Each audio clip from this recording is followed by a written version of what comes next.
Só na superfície da Play Store, nós temos uma listagem gigantesca de jogos. Desde os jogos que estão sempre entre os mais baixados, até os jogos que um dia já estiveram entre os mais baixados. Só que agora não estão mais, porque definitivamente foram esquecidos ou abandonados. Isso até chegarmos aos jogos que simplesmente deixaram de existir. Seja qualquer um deles, os motivos muitas das vezes são óbvios, porque quase sempre são pelas mesmas causas: mudança de público, falta de suporte, inovação, ganância, desistência da empresa por não dar conta da concorrência. Meu amigo, a listagem é grande.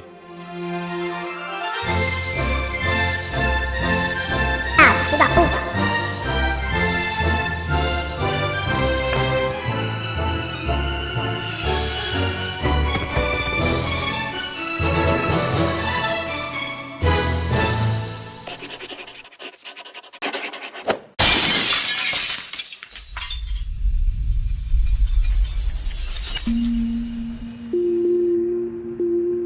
Às vezes um jogo some por não atingir as expectativas dos jogadores mobile, que estão sempre mudando. Às vezes um jogo some por ter sido encerrado pela própria empresa. E às vezes um jogo só é esquecido mesmo. E o mais triste de tudo isso, com toda certeza, é ver um jogo que definitivamente não tem tanta culpa por estar aonde se encontra nos dias de hoje. Às vezes, um jogo precisa mudar por completo para voltar ao seu auge, ou no mínimo, manter aquele certo público. Mas nem sempre mudar é o bastante para um jogo. Às vezes, abandonar a sua essência não é a salvação, mas e quando continuar na mesmice também não é? Este é o caso de Temple Run. Temple Run é um jogo onde você só corria, pulava, deslizava e desviava dos obstáculos. Ele se passava numa selva claramente inspirada em Indiana Jones, e o personagem era o explorador aventureiro. O jogo era totalmente acessível e foi lançado numa época em que os jogos mobile ainda estavam engatinhando. Eu jogava isso no meu primeiro celular, que era um LG. O jogo basicamente girava em torno de bater recordes, típico de um jogo de corredor sem fim. E naquele tempo quase não tinha jogo de corredor sem fim. A concorrência era, sei lá, o joguinho do dinossauro. Só que nem tudo é um mar de flores. O jogo continuou na mesmice por anos, e o que daria pra fazer? Afinal, é um jogo onde você apenas corre sem objetivo nenhum, não tinha uma história, nenhum modo novo, e mesmo que pudesse pensar em adicionar algo novo, que pudesse se adequar ao mercado de jogos mobile que estava começando a mudar ainda naquela época, acredito que só funcionaria se criassem um novo jogo, do zero. Novos jogos estavam surgindo, como Clash of Clans, Modern Combat e até o Subway Surfers, que foi uma concorrência pesada para ele. Mas Temple Run não é o único clássico esquecido. O Fruit Ninja, por sua vez, desapareceu do radar porque ficou tão hypado que saturou. Pois é, não é só hoje em dia que o hype dura tão pouco, mas se bem que o do Fruit Ninja não durou tão pouco assim não. E isso já vem de anos e anos, até antes dos jogos mobile aqui no Brasil. Olha o brinquedo de bate-bate, por exemplo. Bolinho, bolacha, bate-bate, bate-bag ou quebra-dedo. Tá, ele foi banido na década de 80, mas em 2012 voltou à moda com tudo. Você sempre ouvia aquele barulho chato do cacete em qualquer lugar da rua, mas de uma hora pra outra você acordou e parecia que aquela moda nunca tinha existido. E Fruit Ninja é um jogo que tá desde os primórdios da era dos smartphones. Eu me lembro que eu jogava no celular que nem tinha Android. Ah, que isso, o cara tá jogando com uma faca mesmo. Uma fruta aparece na sua tela e o que você faz? Você corta. Você é um samurai com habilidades suficientes pra cortar frutas. Você faz combos, faz aquela play bonita onde corta 3, 4, 5, 6 frutas de uma vez, mas cuidado com a bomba. Ah, que isso, cara? Mano, que mentira! E vale ressaltar que era uma época em que celulares que tocavam na tela ainda era uma novidade, e por isso ele parecia tão mágico no celular. Até hoje é satisfatório demais cortar frutas com o dedo, alivia o estresse, sabe? Vai falar que não? Cara, que sensação boa de ficar cortando essas frutinhas, mano. Não tem sensação melhor que essa. Bem, tem sim. Que isso, meu garoto? Isso é um vídeo para toda a família. não tinha mecânica difícil para aprender, era só cortar fruta. E assim como o Temple Run, o recorde era algo importante e o objetivo principal desse jogo. O modo arcade era o mais jogado, nele você tinha 60 segundos para fazer a maior pontuação e quem jogava o modo sem bombas era... De repente, o charme do Fruit Ninja parecia simples demais pro público mobile, algo limitado, porque a nova geração de mobile tava ficando mais entretida com os jogos online. Eu era um deles, assim como Jetpack Joyride e Vector, que tinham uma temática de parkour bem da hora, onde você controla um corredor que não quer ser pego pelo sistema. Todos esses jogos de corredor sem fim perderam certa relevância por se tornarem simples demais. Pô, o meu jogo de corredor sem fim favorito era um que tinha uma velhinha porra louca correndo pela rua e batia nos NPC. Era tipo coletar moedas no Subway Surf, só que nesse jogo você batia nas pessoas. Esse jogo era a maior viagem, mano. As pessoas já não estavam querendo mais jogos simples como esses, então eles perderam espaço para a nova geração de jogos mobile que se resume a apenas multiplayer, skins, falsa progressão online e passes de batalha, até hoje. Mas essas coisas são suficientes para manterem um jogo no mínimo relevante no mercado de jogos mobile? Não. Porque se fosse assim, o nosso querido jogo, que seria o CSGO Mobile e que iria dominar tudo, não teria tido uma queda tão grande. Standoff 2, por um bom tempo foi considerado o melhor FPS estilo Counter-Strike, mas hoje nem de longe tem um terço do hype que tinha antes. Por muitos anos não existia um jogo FPS mobile tão leve e tático ao mesmo tempo. Em 2015 eu torcia muito para existir um, e Standoff preencheu esse vazio em 2017. Ele era rápido, leve, competitivo, simples de aprender, e eu já falei que era parecido com CSGO. Muita gente dizia que ele tinha mecânicas de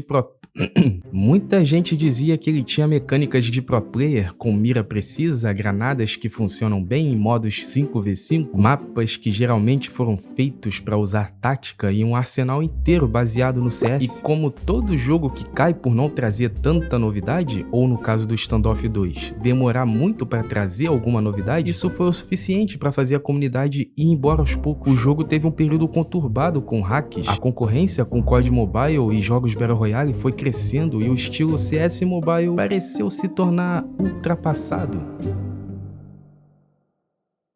Enquanto Standoff pelo menos se manteve de pé entre as referências dos jogos mobile por pelo menos 3 anos, Farlight 84, por outro lado, chegou latindo muito alto para justamente nada. Farlight 84 seria o Fortnite Mobile, o Apex Legends Mobile, ou PUBG futurista, não sei. Engraçado que jogo mobile quase sempre é visto ou dado como uma possível versão de um jogo de PC para mobile, pra tu ver o quão pequena é a mentalidade e a execução por trás desses jogos, e por isso só aqueles que são realmente jogos únicos que se mantêm de pé, e gente gastando dinheiro com ele, né? Farlight 84 tinha personagens com habilidades únicas, armas tecnológicas, jetpacks, mobilidade considerada absurda por alguns, partidas muito rápidas e gráficos coloridinho. Ele basicamente juntou tudo que fazia sucesso nos jogos Battle Royale e colocou ali. Foi essa identidade visual que fez ele viralizar. E o que mais me impressionou foi a mistura de jogadores de todas as plataformas, do mobile até console. Eu achei do caralho. Isso deu uma cutucada no Free Fire, o que levou alguns a provocar, dizendo que era o jogo que iria desbancar o Free Fire. Só que o motivo principal do hype desse jogo, que muita gente não fala, é porque o jogo era parecido com Fortnite. E muita gente que não tinha condição de jogar por não ter um console ou até um PC bom, pôde matar um pouco da vontade e a sensação de jogar Fortnite. Mas o pessoal descobriu bem depois o que tava muito na cara. O jogo não tinha identidade própria. Que merda é essa? É um Fortnite? Um Apex Legends? Um Overwatch? Um Free Fire? Mas diferente do Farlight 84, que continuou existindo mesmo perdendo hype de forma absurda, o Apex Legends Mobile simplesmente desapareceu. Em 2022, o Apex Legends Mobile e o Warzone Mobile chegaram como um dos maiores investimentos tanto da EA quanto da Activision. E não era só uma adaptação da versão de PC, eles eram quase um jogo novo. O Apex Legends estava com personagens exclusivos e uma gameplay fortemente polida. Chegou a ser indicada jogo mobile do ano, teve milhões de downloads, uma comunidade ativa e chegou até a rivalizar por um período com o COD Mobile. Mas ainda no hype, eles demoravam para atualizar e pecaram demais em tratar a versão mobile como um jogo secundário. Logo nos primeiros meses de existência, a comunidade já ficou muito puta. Começou a ter cheaters dominando as ranqueadas, enquanto a EA não pensava nem em investir num anti-cheat de qualidade. E mesmo o jogo sendo bonito, era mal otimizado, travava demais em muitos celulares que no mínimo eram bons, e ficou tudo por isso mesmo. No início de 2023, do nada, a EA anunciou que o jogo seria encerrado permanentemente. E sobre um jogo que foi encerrado pela própria empresa, o Warzone Mobile também entende muito bem do assunto. Acho que foi um dos jogos, se não o jogo mais aguardado da década. Veio cheio de promessas, um mapa de Verdansk que ia estar de volta. Teríamos um mapa com 120 jogadores reais, sem botecos atrapalhando, e o seu progresso era compartilhado com Warzone para PC e console. Seria o maior investimento da história dos jogos. Meu Deus, isso vai ser insano. Resultado: o Warzone Mobile é encerrado um ano após o seu lançamento. O Warzone Mobile era pesado de verdade. Quem não teve o celular fritado por causa desse jogo é porque o celular não chegava nem a abrir o jogo, o que já era difícil até para celulares melhorzinhos. Aquilo era um jogo de PC tentando rodar no celular, as texturas demoravam para carregar, FPS caía no meio da partida, que doideira. Eles esperavam que o Warzone iria substituir o COD Mobile, mas ele não chegou a competir nem com o próprio jogo. A real é que ainda não chegou a hora de o Warzone existir para celulares, mas a pergunta é se quando chegar a hora, o Warzone ainda vai estar existindo. Retira o que você disse, filho da puta! Não é surpresa pra ninguém que às vezes um jogo some no meio da multidão por conta da ganância. Isso é óbvio. Ele pode não ser encerrado, mas pode ficar num canto pegando poeira pelo resto da vida. A Gameloft chegou a ser chamada de a Rockstar do mobile. Em 2013, jogos em terceira pessoa onde você podia se mover estavam começando a pensar em existir. E ninguém imaginava um mundo aberto cabendo dentro de um celular, muito menos eu. Gangstar Vegas chegou superando tudo que a Gameloft já tinha feito. Era o GTA V dos celulares. Tá, eu sei, eu exagerei. Mas tinha pedestres, tráfego de carros, lutas livres, corridas, missões, história e um visual noturno admirável. Alright, K-Waters, time to let your inner wolf howl with Kavinsky's song Night Call.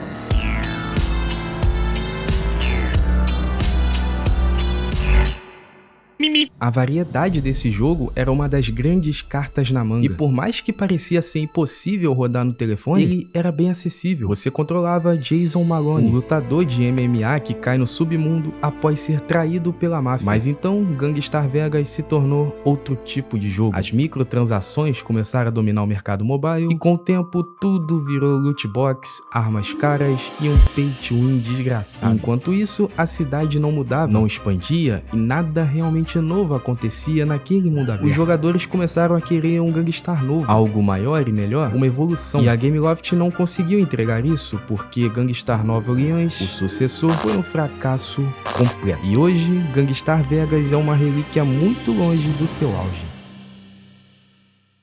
E é óbvio que Gangstar Vegas não tá sozinho nessa, porque existe uma infinidade de jogos onde o Pay to Win come solto, e dentre eles, uma infinidade de jogos que foram esquecidos e abandonados por conta disso. Asphalt 8, eu nem sei o que falar dessa obra-prima, um jogo de corrida no celular. Isso foi algo de outro mundo pra mim naquela época, e mano, foi um bagulho surreal pra mim. Eu sempre fui chegado a jogos de corrida até hoje, principalmente se o jogo de corrida tiver uma boa história. Underground 2 que o diga. A física arcade do Asphalt 8 era insana. Os gráficos eram bem avançados pra época, tínhamos carros licenciados, trilha sonora boa e puta que caralho. Que modo campanha grande do cacete. Mas só depois que eu entendi o motivo da existência dessas campanhas enormes. A tática de prender o player no jogo com uma campanha sem fim e repetitiva. Foi decepcionante pra mim, que buscava descobrir como a história termina. Se é que aquilo era uma história, mano. Sério mesmo. Tem que rir da minha inocência. Mas a mesma coisa sempre ocorreu. Microtransações e blá blá blá blá blá blá. O mesmo de sempre. E também acabou perdendo espaço pra sua sequência, o Asphalt 9. Ele chegou em 2018 como o jogo mobile mais bonito. Gráficos dignos de console, efeitos bem impressionantes até, carros hiperrealistas e até um controle automático pra facilitar a jogabilidade, também conhecido como como Touch Drive. E mesmo sendo o maior jogo de corrida arcade do planeta, não foi o suficiente para se manter. E assim como Asphalt 8, que também surgiu como uma referência,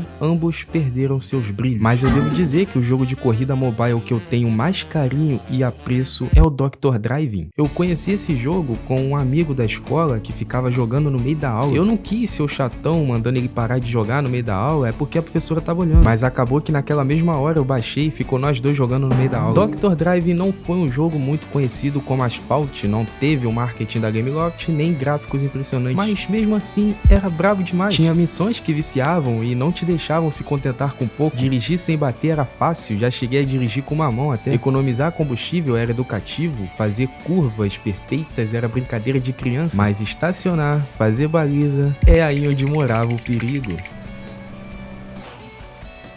Ah, tá de sacanagem. Que isso, cara? Como é que dá ré? Não tem nem como dar ré. A primeira autoescola a gente nunca esquece. Quem jogou esse jogo provavelmente não precisou de autoescola pra aprender a dirigir. Eu tenho carinho demais com esse jogo. E mesmo que ele não tenha sido um jogo tão conhecido a ponto de muita gente notar o seu sumiço, ele é um daqueles jogos que a gente lembra da boa e velha época. E um dos melhores exemplos, acredito que seja o nosso grande Pokémon GO. Esse foi um delírio coletivo muito doido. Quer dizer, foi um evento global muito brabo.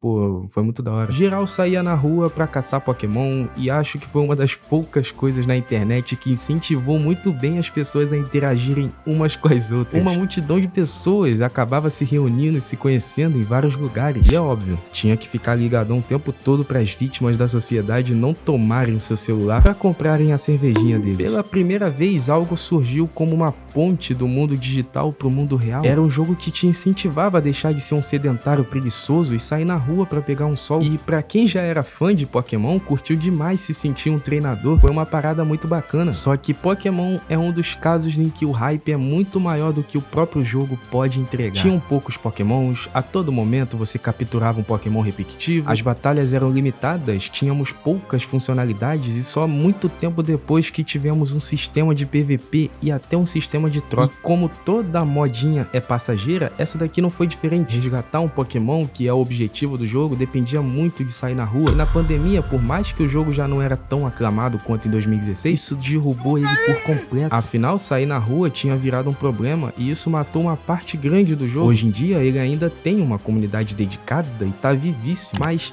aquele momento histórico no lançamento dele jamais voltou. E se tu olhar bem, mano, todos esses jogos sumiram ou foram esquecidos pelo mesmo motivo. A diferença é que uns ainda existem, enquanto outros deixaram de existir. Acho que nem sempre vale a pena reclamar por um jogo ter acabado, sumido, esquecido, exterminado. Por mais que seja chato, tem hora. Acho que às vezes vale a pena só relembrar os bons tempos e agradecer por eles. E isso não é apenas sobre jogo.